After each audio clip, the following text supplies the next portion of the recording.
to say and or do, or I don't know, because no one told me. I don't know if she got anything else on the table or what. All right, Carol. I know it won't be me, because I'll go right through it.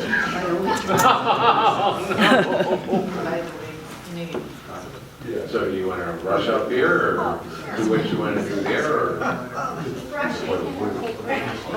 Yeah, my rusher's been broken for years. Okay, here you go.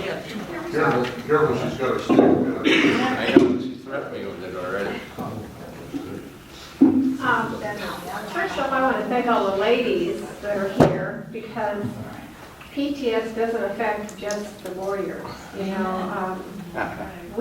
Everybody has PTSD within a normal range, but then extremes knock it on the outside of the normal range, and it happens to non-veterans as well. And the women that are married to veterans, we get secondary PTSD from living with our veterans. I've become Gene's buffer because I can read him, and I'm sure all of you other wives are your husband's buffers as well. But our outpost specifically deals with men and women from the PTSD clinic in Topeka, Kansas. And we've had quite a few women come through the program. And almost to the woman, it's because of MST, MSA. And also, the majority of the men coming through the program, not only have they suffered from the effects of conflict, but they've also suffered from MSA, MST. And the statistics are pretty alarming when you think about it. You don't think about men being assaulted, you think about women being assaulted. Well, one of our women who came through the program was named Brittany, and I want Jean to read a card that Brittany sent to us, and then I'll finish up. I won't take very long. Jeannie's going to read it. What does those initials stand for? MST is military sexual trauma, MSA, military sexual assault, same thing. Some places call it MSA, some places call it MST. Read our cry. Thank you.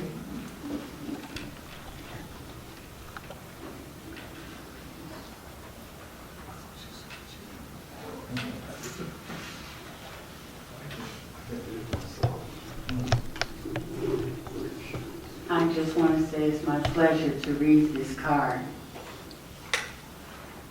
I do have a picture of this young lady. I'll try to pull it up, you're able to see it later. She's never been in a kayak, and we would kind of self-supported with us, heroes on the water, and she got into a kayak one day, and we just couldn't get her back. We had to go out. She was so calm and relaxed in that kayak. On the front of this card, it reads, "I'm so grateful for you." It makes me cry just to read it. God makes the most wonderful people, then lovingly shows them the way to share all their gifts and their caring to brighten the world day by day. They make such a difference to others with a visit, a card, or a call. God chooses these wonderful people to be the best blessings of all. When God made our paths cross, He blessed me in so many ways. In my prayers and in my heart, I'm always so grateful for you and the difference you made in my life.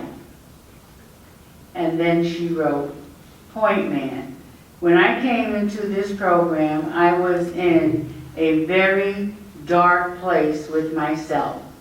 I feel like I have done so many things wrong that I should never be forgiven. I have lived like this for a long time until I met Point Man. You guys give me hope that everything will be okay and that God will forgive me for my sins.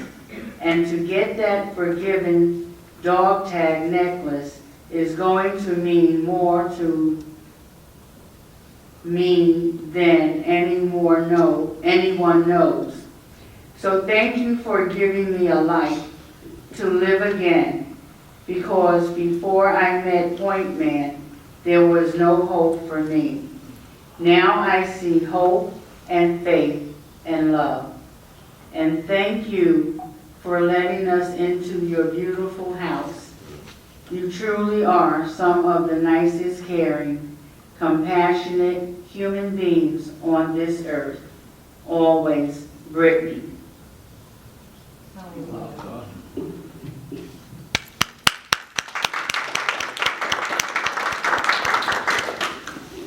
So what we do is we feed dinner to the men and women who are going through the post-traumatic stress clinic, the 7-week intense clinic in Topeka, Kansas.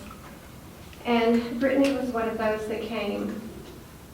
The quick synopsis, finish of Brittany's story is she lived in Lawrence, which is about 20 minutes from Topeka. And I got a phone call that a year and a half later, Brittany was found slain in her apartment. And the grief in my heart was only softened because I knew that Brittany had received in our home forgiveness and had accepted Christ. So we don't know what tomorrow holds for our veterans, and so we need to be sure that they understand the cross. And I want to read a scripture to you, and it's from 1 Corinthians 1:18. For the message of the cross is foolishness to those who are perishing, but to us who are being saved, it is the power of God. And that's all about forgiveness. And so on your table, there is a piece of paper that's upside down. And because forgiveness is what life is all about for the Christian, it's forgiving not just another person, and it's not just forgiving, receiving the forgiveness of Christ, it is forgiving yourself. Amen. So if you would please turn that over now and take a moment to look at it, and I will read it. This struck me very hard when I was coming across a difficult point with a member of our family. It says, I never knew how strong I was until I had to forgive someone who wasn't sorry and accept an apology I never received.